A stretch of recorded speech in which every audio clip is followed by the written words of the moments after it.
தேசம் காப்போம் தமிழை வளர்ப்போம் மாநில மாநாடு மார்ச் 2 திருச்சி சிறுகனூர். இந்திய ஜனநாயக கட்சியின் நிறுவன தலைவர் டாக்டர் பாரிவேந்தர் அழைக்கிறார். அணிதிரண்டு வாருங்கள்.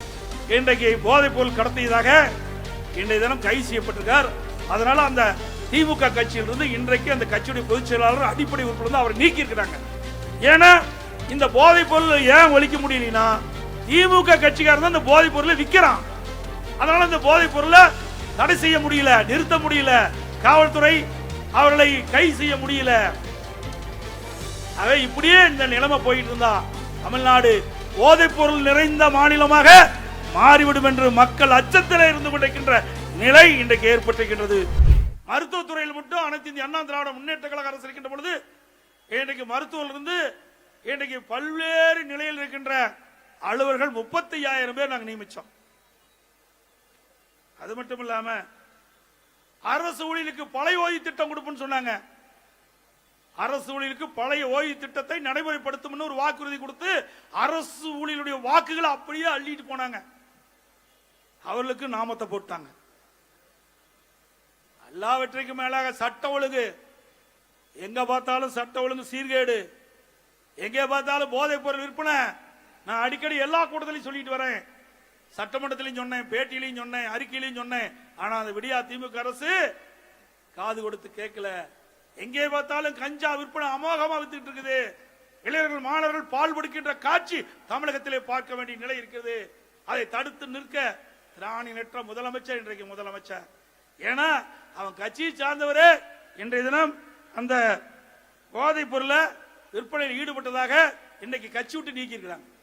கட்சி விட்டு நீக்கப்பட்ட அறிவிப்பு வந்திருக்குது. பாத்தீங்கன்னா ஏற்கனவே டெல்லியில போதைப் பொருள் கடத்தி தான் 3 பேர் கைது பண்ணாங்க. மீதி 3 பேரை காவல்துறை தேடி வந்தது. இன்றைய தினம் ஒருத்தர் திரு ஏஆர் ஜாபர் சதிக் என்ற ஊடகத்தில் வந்த செய்தி, இந்த ஊடகத்தில் நான் பார்த்தா அந்த வந்த செய்தி தான் இது. அவர் இன்றைக்கு போதைப் பொருள் கடத்தியதாக இன்றைய தினம் கைது செய்யப்பட்டிருக்கார். அதனால அந்த திமுக கட்சியிலிருந்து இன்றைக்கு அந்த கட்சியுடைய பொதுச் செயலாளர் அடிப்படை உறுப்பினர் அவர் நீக்கி இருக்கிறாங்க. ஏன்னா இந்த போதைப் பொருள் ஏன் ஒழிக்க முடியலனா திமுக கட்சிக்காரன் தான் இந்த போதைப் பொருளை விற்கிறான். அதனால இந்த போதைப் பொருளை தடை செய்ய முடியல, நிறுத்த முடியல, காவல்துறை அவர்களை கைது செய்ய முடியல. இப்படியே இந்த நிலைமை போயிட்டு இருந்தா தமிழ்நாடு போதைப் பொருள் நிறைந்த மாநிலமாக மாறிவிடும் என்று மக்கள் அச்சத்தில் இருந்து கொண்டிருக்கின்ற நிலை இன்றைக்கு ஏற்பட்டிருக்கின்றது.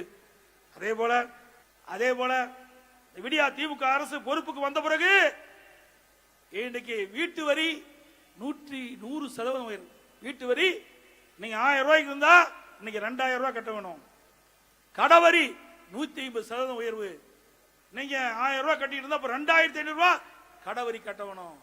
கரண்ட் பில்லு 52% உயர்வு. 1000 ரூபாய் கட்டிட்டு இருந்தீங்களா இன்னைக்கு 2000 ரூபாய் கட்ட வேணும். அப்படிப்பட்ட மின் கட்டண உயர்வு, அதோட குடிநீர் கட்டண உயர்வு. குப்பை வரி போட்டார், குப்பைக்கு வரி போட்டார், அதையும் விடல. ஆக வரி மேல் வரி போட்டுட்டு வரி இல்லாத பட்ஜெட் என்று முதலமைச்சர் பேசுறார். ஏற்கனவே வரி எல்லாம் போட்டீங்க, அப்புறம் எங்க வரி இல்லாத பட்ஜெட் போடுவீங்க?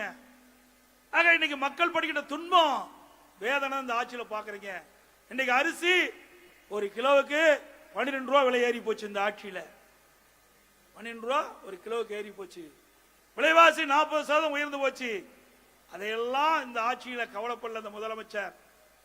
எப்பொழுது பார்த்தாலும் குடும்பம் தான் அவர்களுக்கு பிரதானம்.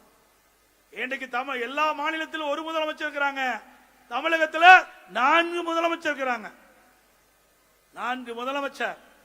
ஸ்டாலின் ஒண்ணு, உதயநிதி ஸ்டாலின் ஒண்ணு, ஸ்டாலினுடைய மனைவி ஒண்ணு, ஸ்டாலினுடைய மருமகன். 4 முதலமைச்சர் இருந்தா இந்த தமிழ்நாடு உருப்படி ஆகுமா? சிந்திச்சு பாருங்க. இன்றைக்கு தமிழ்நாடு பின்னோக்கி சென்று கொண்டிருக்கின்றது வளர்ச்சியில. மற்ற மாநிலத்தில் ஒப்பிட்டு பார்க்கின்ற பொழுது அதிகமா கடன் வாங்கி இன்றைக்கு தமிழகத்தில் அதிகமா இந்த 3 ஆண்டு காலத்தில் அதிகமா கடன் வாங்கி முதல் பட்டியலில் இருப்பது தமிழ்நாடு. கிட்டத்தட்ட 8,33,000 கோடி கடன் இருக்குது. அண்ணா திமுக ஆட்சியில 5,15,000 கோடி கடன் இருக்கும்போது தமிழ்நாட்டு மக்களை கடனால ஆக்கிட்டு சொன்ன முதலமைச்சர் இன்னைக்கு ஆட்சி பொறுப்பேற்று 3,58,000 கோடி கடனை வாங்கி ஆட்சி நடத்திட்டு இருக்காரு. இன்றைக்கு தமிழ்நாட்டுடைய கடன் 8,33,000 கோடிங்க. இந்த ஆட்சி முடியறதுக்குள்ள 10 லட்சம் கோடி கொண்டு வந்துருவார். 10 லட்சம் கோடி வந்துடும். நீங்க விளையாட்டா நினைக்கிறீங்க, இதெல்லாம் நமக்கு எவ்வளவு கடன் வாங்கினா என்ன போகுது அப்படின்னு நினைக்கிறீங்க. நீங்க தாங்க கட்ட வேணும், மக்கள் தான் கட்ட வேணும். அவர் பாட்டுக்கு முதலமைச்சர் இருக்கும்போது கடனை வாங்கி விட்டுட்டு போயிடுவாரு. ஆக எவ்வளவு கடன் வாங்கினாலும் மக்கள் தலையில் தான் வந்து விழும். மக்கள் மீது தான் வரி சுமத்தி இந்த கடனை கட்ட முடியும். வேற எப்படி கடனை கட்ட முடியும்? சிந்திச்சு பாருங்க. அண்ணா திமுக ஆட்சியில் இருக்கின்ற பொழுது சாலை வரி இல்ல, டிரான்ஸ்போர்ட்ல வரி போடல, நிலத்து வழிகாட்டு மதிப்பு நீ கரை மண்ணையில ஸ்டாம்ப் டியூட்டி கட்டுங்க, விலை ஏத்தல. இன்றைக்கு மதுக்கடையில 20% விலை ஏத்திட்டாங்க, பாட்டிலுக்கு 20% ஏத்திட்டாங்க. அது மட்டும் இப்படி பல வகையில வருவாய் வந்தும் கூட, வருவாய் அதிகரித்தும் கூட, ஆனா கடன் அதிகமா வாங்கிட்டு போறாங்க. இதுக்கு என்ன காரணம்? நிர்வாகம் இல்ல, சரியான நிர்வாகம் இல்ல, முதலமைச்சரால் கவனிக்க முடியல.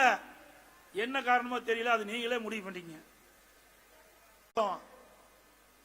தமிழ்நாட்டுடைய பிரச்சனை நாடாளுமன்றத்திலே நம்முடைய நாடாளுமன்றத்தில் எடுத்து வைப்பார்கள். நம்முடைய கூட்டணி கட்சி சேர்ந்த வேட்பாளர் வெற்றி பெற்று வந்தா அங்கே எடுத்து வைப்பார்கள். இது அனைத்து இந்திய அண்ணா திராவிட முன்னேற்ற கழக வேட்பாளர் வெற்றி பெற்று நாடாளுமன்றத்துக்கு சென்றால் இந்த பணியை செய்வார்கள். எண்ணி பாருங்க, அனைத்து இந்திய அண்ணா திராவிட முன்னேற்ற கழகம் 2010 2019 வரைக்கும் 37 நாடாளுமன்றத்திலே தேர்ந்தெடுக்கப்பட்டு அனுப்பி வைத்தீர்கள். அந்த 37 நாடாளுமன்றங்களும் நாடாளுமன்றத்திலே 16,619 கேள்விகளை கேட்டார்கள். 16,619 கேள்விகள் உங்களுடைய பிரச்சனைக்காக, உங்களுடைய குரல் நாடாளுமன்றத்தில் ஒலித்து உங்களுடைய பிரச்சனை தீர்வு காண்பதற்காக வாதாடிய நாடாளுமன்ற அனைத்து இந்திய அண்ணா திராவிட முன்னேற்ற கழக நாடாளுமன்ற உறுப்பினர்கள்.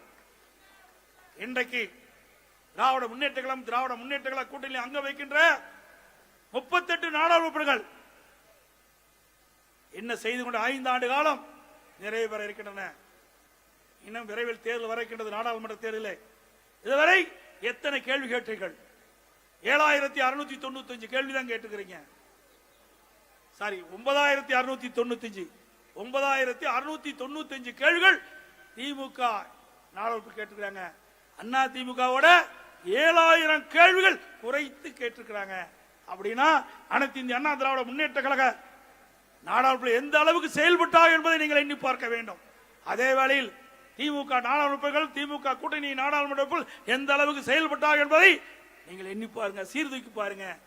யார் தமிழ்நாட்டு மக்களுடைய பிரச்சனை நாடாளுமன்றத்துக்கு கொண்டு சென்று அங்கே பேசி தீர்வு கண்டு இங்கே விடிவு காலம் பிறக்கின்றது மக்களுக்கு. அதை அண்ணா திமுக செயல்படுத்தும், அண்ணா திமுக கூட்டணி அங்க வைக்கின்ற கட்சிகள் செயல்படுத்தும். ஆனால் திமுக அதை செய்யாது. ஏனென்றால் அது குடும்பம். மத்தியிலும் ஆட்சி அதிகாரத்துக்கு வேணும், மாநிலத்திலும் வேணும். அப்படித்தானே கொள்ளையடிக்க முடியும். ஏற்கனவே மத்தியில் ஆட்சி அதிகாரத்தில் இருக்கும் போது நான் ஏற்கனவே பல கூட்டத்தில் பேசினேன். எப்படி எல்லாம் ஊழல் பண்ணாங்கன்னு உங்களுக்கு தெரியும். அன்றைக்கு இருந்த மத்திய அமைச்சர் எப்படி எல்லாம் ஊழல் பண்ணார், காட்டிலே கூட ஊழல் பண்ணார். நான் தான் ஏற்கனவே அடிக்கடி பேசுவேன். இந்த கொடி எவ்வளவு அழகா பறக்குது, பறக்குதுங்களா? எல்லாம் கண்ணுக்கு தெரியுதா? பறக்குறது தெரியுதா? பறக்குது இல்ல? இது எதனால பறக்குது?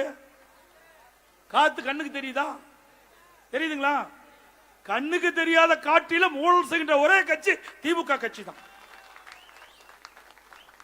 அப்படிப்பட்ட கட்சிக்கு வாக்களித்து வெற்றி பெற செய்து மத்தியில நீங்கள் அனுப்பினா இப்படி விஞ்ஞான முறைப்படி தான் ஊழல் செய்வாங்க.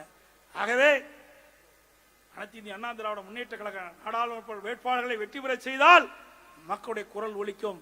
நம்முடைய சேலம் மாவட்ட மக்களுக்கு தேவையான சேலம் மாநகர் மற்றும் இந்த 6 சட்டமன்ற தொகுதி மட்டுமல்ல, நம்முடைய தமிழ்நாடு முழுவதும் 39 நாடாளுமன்ற வேட்பாளர்கள், பாண்டிச்சேரி 1, 40 நாடாளுமன்ற வேட்பாளர்கள் வெற்றி பெற்று நாடாளுமன்றத்துக்கு போகின்ற பொழுது நம்முடைய தமிழ்நாட்டு உரிமைகளை மீட்போம்.